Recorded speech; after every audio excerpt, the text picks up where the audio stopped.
Welcome, friends, to another Mercy Moment Emory episode. I'm here at the Grand Canyon of Yellowstone Park in Yellowstone National Park here in Wyoming. And right now, in this moment, I'm filming this video September 15th of 2021. And today is a sacred day. Today is a very special day.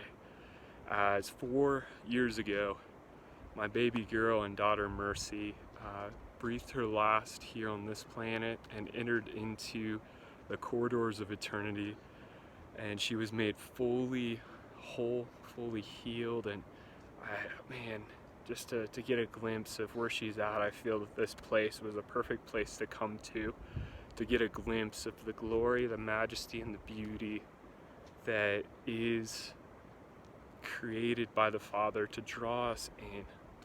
I really believe, friends, that the beauty and wonder of life is His calling card to come close, to know Him. There's no chance that all this stuff just came to be. It's too gloriously intricate and wonderful to just write it off.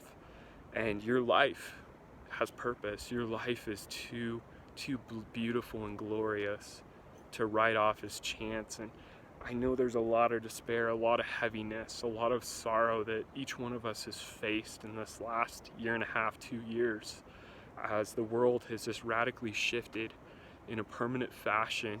Everything that we thought was stable has been challenged. The economy, health, the future, everything has been shaken, and it continues to be shaken.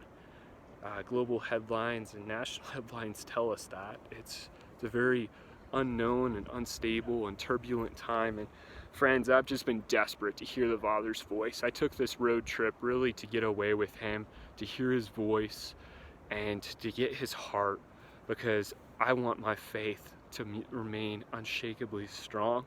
And when it's tested, when it's tried, I want it to be able to bounce back, to make that comeback. And I love, because it's rooted in Him, He does that every time. He is the author and perfecter, the pioneer and perfecter of my faith. As I believe the book of Hebrews, He says that He is the author and perfecter of our faith. And He laid an example for us, friends, in adversity, and instability, and constant change, as He made His way to the cross. The greatest adversity that could ever meet the human spirit, He experienced.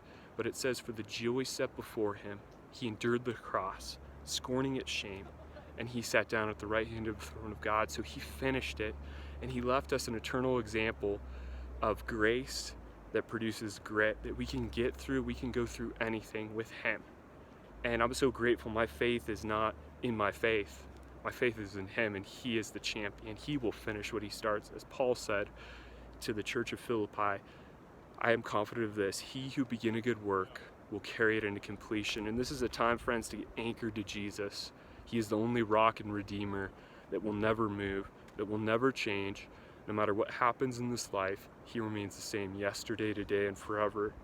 And maybe you have a troubled heart. Maybe you've been listening to all of the uncertainty and chaos and just being devastated and stirred up by the news and the changes that are going on daily at such rapid proportion.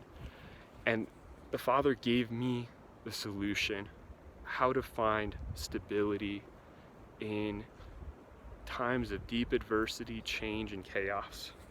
And they come from Jesus' words, if you want to look at them, in John chapter 14.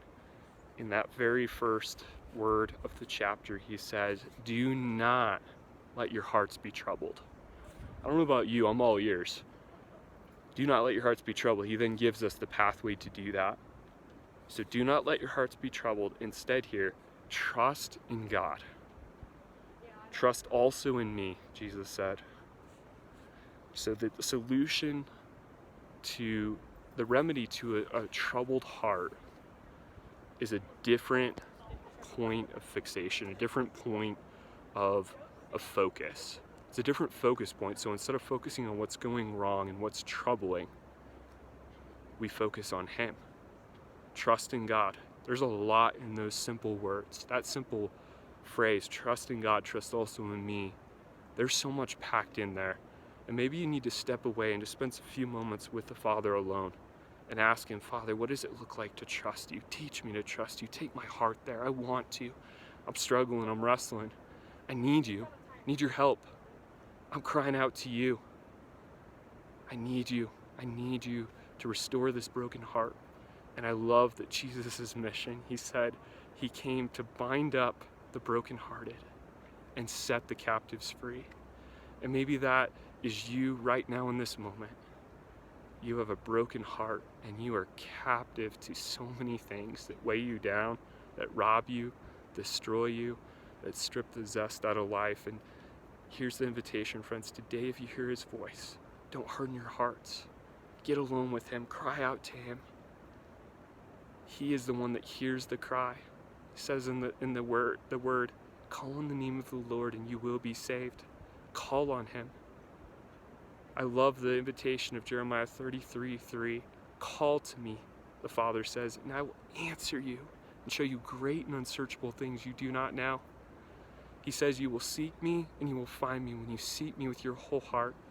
I'm convinced, friends, now more than ever is a time of wholehearted pursuit, a time of desperation to find him, to seek him, to pursue him, because he is the one that will bring us through these times and bring us home. And that's the beauty of John 14. He talks about why to trust in him. And I love this. He says, in my Father's house are many rooms. If it were not so, I would have told you. I am going there to prepare a place for you. And if I go and prepare a place for you, I will come back and take you to be with me, that you also may be where I am. You know the way to the place where I am going. And friends, this is not our home. This is not it. There is so much more.